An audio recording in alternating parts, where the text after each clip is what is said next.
নমস্কার।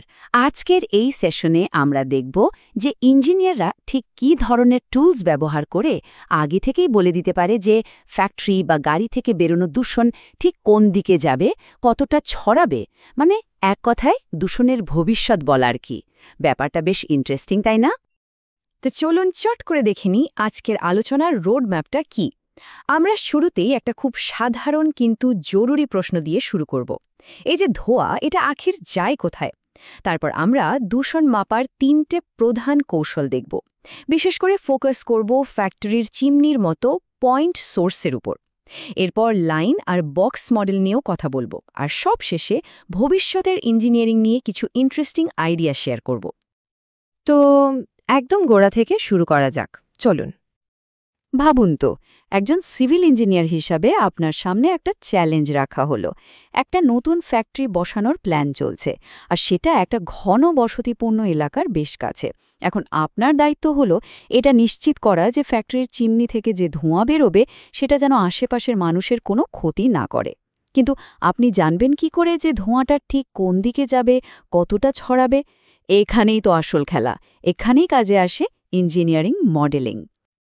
এই ধরনের সমস্যার সমাধান করার জন্য ইঞ্জিনিয়ারদের হাতে একটা স্পেশাল টুল কিট আছে। চলুন খুলে দেখা যাক সেই টুল কিটে কী কী যন্ত্র আছে। এই টুলকিটে মূলত 3টে প্রধান মডেল আছে। প্রথমটা হলো পয়েন্ট সোর্স মডেল।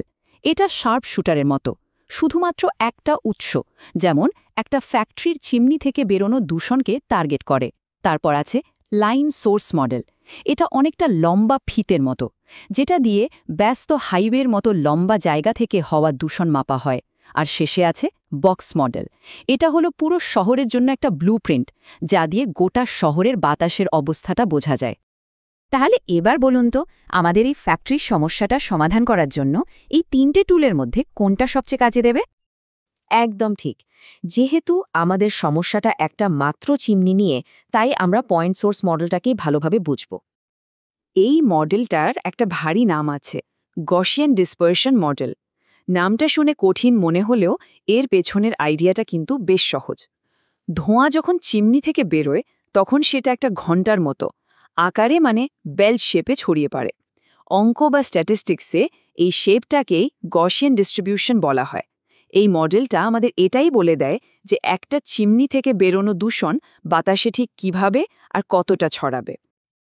পুরো হিসেবটা আমরা 3টে সহজ ধাপে ভেঙে নিতে পারি।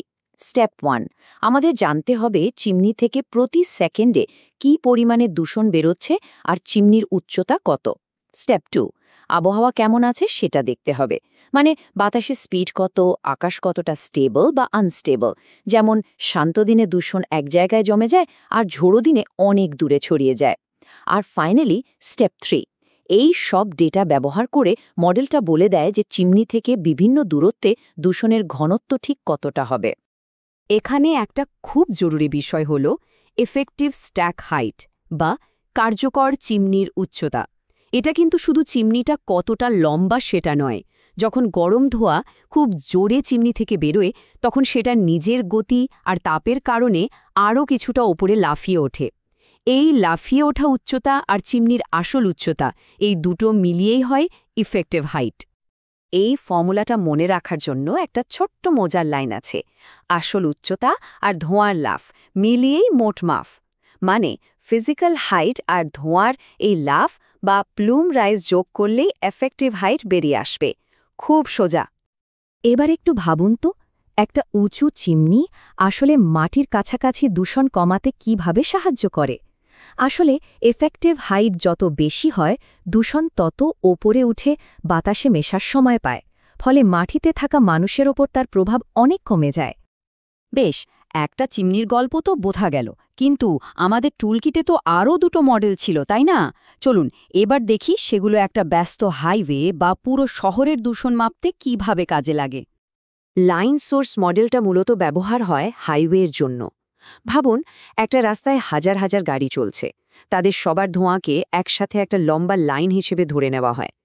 এই মডেলটা ট্রাফিকের কারণে হওয়া দূষণের প্রভাব বুঝতে খুব সাহায্য করে। আর বক্স মডেলটা হলো একটা গোটা শহরের এয়ার কোয়ালিটি বোঝার জন্য। এখানে পুরো শহরটাকে একটা বিশাল অদৃশ্য বাক্স হিসেবে ভাবা হয়। শহরের মধ্যেকার গাড়ি, ফ্যাক্টরি থেকে দূষণ এই বাক্সে জমা হয়, আর হাওয়া সেই দূষণকে বাক্সের বাইরে নিয়ে যায়। এটা দিয়ে পুরো শহরের একটা অ্যাভারেজ চিত্র পাওয়া যায়, যা পলিসি তৈরির জন্য খুব দরকারি। তাহলে এবার বলুন তো, যদি কোনো শহরের জন্য একটা complete air quality management plan বানাতে হয়, তাহলে কোন মডেলটা সবচেয়ে বেশি কার্যকর হবে? অবশ্যই বক্স মডেল। আমরা প্রায় শেষের দিকে চলে এসেছি। চলুন এই ধরে যা যা শিখলাম তা একবার ঝালিয়ে নিই আর ভবিষ্যতের দিকে একটু উকি দিই। তাহলে সব মিলে কি দাঁড়ালো? পয়েন্ট সোর্স মডেল হলো একটা নির্দিষ্ট ফ্যাক্টরির জন্য, লাইন সোর্স মডেল রাস্তার গাড়ি ধোয়ার জন্য, আর বক্স মডেল হলো পুরো শহরের বাতাসের কোয়ালিটি প্ল্যান করার জন্য। এই তিনটে টুলই এনভায়রনমেন্টাল ইঞ্জিনিয়ারদের জন্য খুব খুব জরুরি। কিন্তু এই সব টেকনিক্যাল জ্ঞানের পিছনে একটা অনেক বড় দায়িত্ব আছে।